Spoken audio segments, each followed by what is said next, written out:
மனிதநேய மக்கள் கட்சின்னு வச்சுக்கிட்டு உதயசூரியன் சின்னத்தில் போட்டிடுறது அவங்க கணக்கில் எடுத்துக்குவாங்களா? அதானே இல்லை. அதாவது என்னென்னா, நான் சொன்ன மாதிரி ஒரு தேர்தலில் பதிவு செய்ய ஒரு தேர்தல் ஆணையத்துக்கு பதிவு செய்யப்பட்ட கட்சிகளுடைய பதிவை நீக்குவதற்கு அதிகாரம் இல்லை என்று உச்சநீதிமன்றம் சொல்லிவிட்ட பிறகு இவர்கள் நாங்கள் அதுக்கு பிறகு 2014 ஒரு விதிமுறையை தேர்தல் ஆணையம், அதாவது அது விதிமுறை இல்லை, ரூல்ஸு சட்டத்தில் இல்லை, ரூல்ஸ் போடுறாங்க. அந்த ரூல்ஸில் தான் அவங்க என்ன சொல்கிறாங்கன்னா 6 ஆண்டுகள் தேர்தலில் போட்டியிடாட்டா அவர்களுடைய பதிவு ரத்து செய்யப்படும் சொல்கிறாங்க.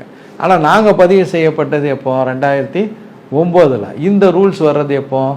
2014. இதை ப்ரோக்ரெசிவாக தான் இது பண்ண முடியுமே தவிர அதை ரெட்ராஸ்பெக்டிவ் எஃபெக்ட் அதுக்கு கொடுக்க முடியாது.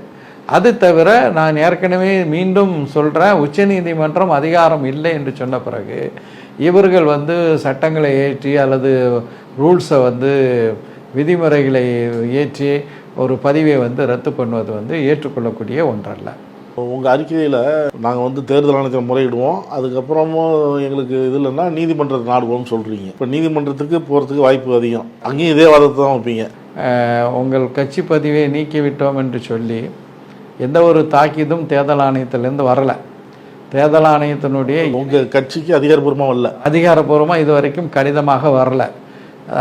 தேர்தல் ஆணையத்தினுடைய இணையதளத்தில் இந்த மாதிரியான ஒரு அறிக்கையை கொடுத்துருக்காங்க. அதில் எந்த கட்சிகளுடைய பதிவுகளெல்லாம் நீக்கிறோம் அப்படிங்கிற அந்த பட்டியல் போடுறாங்க. அந்த பட்டியலில் மனிதநேய மக்கள் கட்சியினுடைய பெயரும் இருக்குது. ரெண்டாவது முக்கியமாக என்னென்னா, ஒரு கட்சி செயல்படக்கூடிய ஒரு கட்சியா என்பதை பல வகையில் தேர்தல் ஆணையம் ஆய்வு செய்யணும்.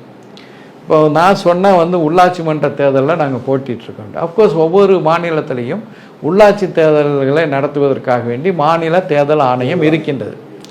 ஆனால் தேர்தல் ஆணையம் சட்டமன்றம் நாடாளுமன்றத்தை மட்டும்தான் நாங்கள் கவனத்தில் எடுத்துக்கொள்வோம், உள்ளாட்சி மன்றத்தை கவனத்தில் எடுத்துக்கொள்ள மாட்டோம், எனவே நீங்கள் செயல்படாத கட்சி அப்படின்னு சொல்கிறது ஒரு பெரிய விதிமீறல். அது மட்டும் இல்லை, எங்கள் கட்சியை பொறுத்த வரைக்கும் ஆண்டுதோறும் தேர்தல் ஆணையத்திற்கு என்னென்ன நடவடிக்கைகள், யாரெல்லாம் இந்த நிர்வாகிகளாக இருக்கிறாங்க அப்படின்னு சொல்லி ஆங்கிலத்தில் ரிட்டர்ன்ஸ்ன்னு சொல்கிறாங்க பாருங்கள், அது மாதிரியான ஒரு பதிவை செயல்பாடு அறிக்கையை நாங்கள் தாக்கல் செய்யணும்.